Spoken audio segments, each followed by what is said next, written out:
सभी को मेरा प्यार भरा नमस्ते। हम पढ़ने जा रहे हैं हिंदी व्याकरण का पाठ वाक्य भेद। आज हम पढ़ेंगे वाक्य। वाक्य किसे कहते हैं?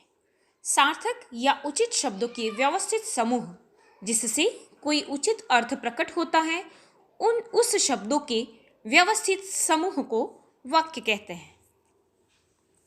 वाक्य के अंग। वाक्य के दो अंग हैं, उद्देश्य और विधेय। उद्देश्य कर्ता, कर्ता का विस्तार उद्देश्य कहलाता है। जैसे उदाहरण, मोर नाच रहा है। इसमें मोर कर्ता है और वही हमारा उद्देश्य है। रेलगाड़ी बहुत तेज चल रही है। आप देखें, इसमें रेलगाड़ी कर्ता है और वह उद्देश्य है और बाकी बचे सारे ही शब्द विधेय कहलाएंगे।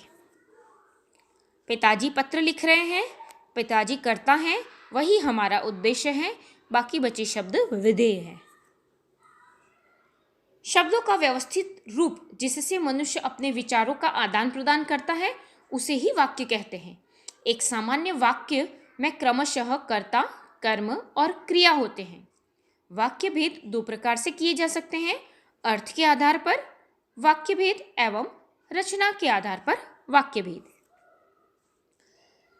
देखिए, रचना के आधार पर वाक्य के भेदों को तीन भागों में बांटा गया है। सबसे पहले साधारण या सरल वाक्य, दूसरा है संयुक्त वाक्य एवं तीसरा है मिश्रित वाक्य।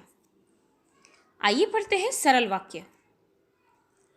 जिन वाक्यों में एक ही क्रिया होती है उन्हें सरल वाक्य कहते हैं। सरल वाक्यों में कर्ता एक से अधिक हो सकते हैं, परंतु विधेय और क्रिया एक ही होते हैं। जैसे लक्ष्मी नारायण ने मकान बनवाया, बस ड्राइवर ने बस बहुत तेज चलाई।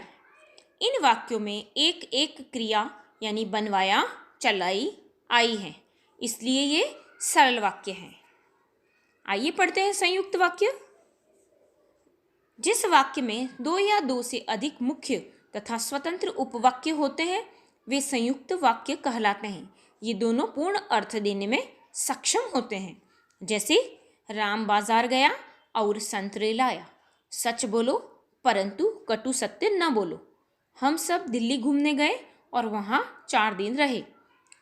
यहाँ पर योजक के रूप में और, परंतु और ये शब्द आए हैं और जो कि दो अलग अलग वाक्यों को जोड़कर एक बना रहे हैं, अतः यह संयुक्त वाक्य है।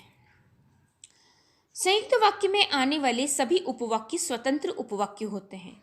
स्वतंत्र उपवाक्य से तात्पर्य यही है कि इनका प्रयोग भाषा में अलग से स्वतंत्र रूप में हो सकता है। संयुक्त वाक्य प्रायः समुच्चयबोधक अव्ययों से जुड़े होते हैं। ये प्रमुख समुच्चयबोधक और, तथा, एवं, इसलिए, सो, या, अथवा, नहीं तो, अन्यथा, वरना, लेकिन, किंतु, मगर, पर, परंतु इत्यादि। समानाधिकरण समुच्चयबोधक। समानाधिकरण समुच्चयबोधक निम्नलिखित हैं, जो 4 प्रकार से हैं: संयोजक, विभाजक, विरोध सूचक एवं परिणाम सूचक। संयोजक को समझेंगे। जो अव्यय पद दो शब्दों, वाक्यांशों या समान वर्ग के दो उपवाक्यों में संयोग प्रकट करते हैं, वे संयोजक कहलाते हैं। जैसे और, एवं, तथा इत्यादि। राम और श्याम भाई भाई हैं। आप देखें, यहाँ 2 शब्दों में राम और श्याम और के द्वारा जोड़ा गया है। इतिहास एवं भूगोल दोनों का अध्ययन करो, ये संयोजक हैं। 2 शब्दों को जोड़ रहे हैं, इतिहास और भूगोल दोनों विषयों को। फुटबॉल तथा हॉकी दोनों मैच खेलूंगा। यहाँ पे फुटबॉल और हॉकी दोनों ही खेलों को तथा के द्वारा जोड़ा गया है, तो ये संयोजक हैं, संयोजक अव्यय। फिर हम विभाजक पढ़ेंगे। जो अव्यय पद शब्दों, वाक्यों या वाक्यांशों में विकल्प प्रकट करते हैं, वे विकल्प विभाजक कहलाते हैं। या तो उन्हें विकल्प कह सकते हैं या विभाजक कह सकते हैं। ये कौन कौन से हैं? तो कि, चाहे, अथवा, अन्यथा, या, यदि, तो आदि। उदाहरण देखेंगे। तुम ढंग से पढ़ो अन्यथा फेल हो जाओगे। चाहे ये दे दो, चाहे वो। तो इस तरीके से वह दो वाक्यों को अलग अलग विभाजित करते हैं। विरोध सूचक, जो अव्यय पद पहले वाक्य के अर्थ से विरोध प्रकट करे वे विरोध सूचक कहलाते हैं। आज आए उदाहरण देखें। परंतु, लेकिन, किंतु आदि। रोटियां मोटी किंतु स्वादिष्ट हैं। वह आया परंतु देर से। मैं तो चला जाऊंगा लेकिन तुम्हें भी आना पड़ेगा। इन उदाहरणों में आपने देखा विरोध सूचक अर्थ स्पष्ट हो रहा है, अतः यह विरोध सूचक वाक्य है।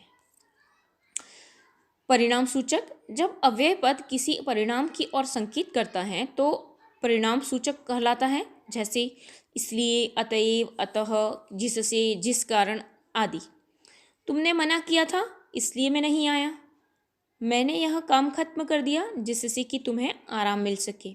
यहाँ पे देख रहे हैं आप, परिणाम स्पष्ट हो रहा है, अतः यह परिणाम सूचक समुच्चय बोधक अव्यय है। कंडक्टर ने सीटी बजाई और बस चल पड़ी। संयोजक है ये, आप देखें दो वाक्यों को जोड़ने का कार्य कर रहा है। बजाई और चल पड़ी तो और योजक के द्वारा जोड़ा गया, ये संयोजक है। आप पहले आराम करेंगे या आपके लिए खाना ले आऊं, ये दोनों वाक्यों को अलग अलग विभाजित कर रहा है। मैं आपका काम अवश्य कर देता लेकिन क्या करूं, व्यस्त हूं। यहाँ विरोध हो रहा है दोनों वाक्यों में।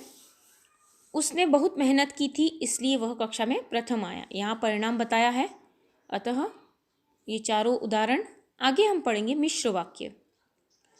मिश्र वाक्य में एक से अधिक उपवाक्य होते हैं। उनमें एक उपवाक्य प्रधान होता है तथा अन्य एक या अधिक उपवाक्य उस पर आश्रित होते हैं। यह उपवाक्य परस्पर व्यधिकरण योजकों यानी जैसे कि, यदि, अगर, तो, तथापि, इसलिए आदि से जुड़े हुए होते हैं। उदाहरण देखेंगे। शिक्षक ने बताया कि कल स्कूल में छुट्टी होगी। यहाँ पे की योजक के द्वारा जोड़ा गया है और आप देख रहे हैं एक प्रधान वाक्य है जो कि शिक्षक ने बताया और दूसरा उपवाक्य है जो इस पर आश्रित है, कल स्कूल में छुट्टी होगी। जो व्यक्ति कमरे में बैठा है वह मेरा भाई है। यहाँ पे जो देखें आप, जो योजक, और वह व्यधिकरण वाक्य एक प्रधान है, दूसरा उस पर उपवाक्य आश्रित वाक्य है। जब तू छोटा था तब साइकिल खूब चलाता था। यहाँ पर भी वही तालमेल है। मिश्र वाक्य देखें। जिन वाक्यों में आए उपवाक्यों में एक उपवाक्य मुख्य हो और शेष उपवाक्य मुख्य उपवाक्य पर आश्रित हो उन्हें मिश्र वाक्य कहते हैं। जैसे सिपाही ने उस युवक को पीटा जिसने जेब काटी। तो यहाँ पर पीटा क्रिया वाला मुख्य प्रधान है और जेब काटी वह उस पर आश्रित है। अशोक मेहता मुख्य अतिथि थे जो प्रसिद्ध साहित्यकार हैं। तो प्रसिद्ध साहित्यकार अशोक मेहता मुख्य अतिथि थे। तो मुख्य अतिथि थे, ये आपका मुख्य वाक्य है यानी प्रधान वाक्य है और बाकी गौण उस पर उपवाक्य। मुख्य वाक्य, सिपाही ने उस युवक को पीटा और जिसने जेब काटी थी, आप देखें आश्रित वाक्य। अशोक मेहता मुख्य अतिथि थे, ये मुख्य वाक्य है यानी प्रधान वाक्य है और जो प्रसिद्ध साहित्यकार है वो उस पर आश्रित है। धन्यवाद। आज के लिए इतना ही। अगली कक्षा में आगे का पाठ पढ़ेंगे। तब तक के लिए स्वस्थ रहें, मस्त रहें।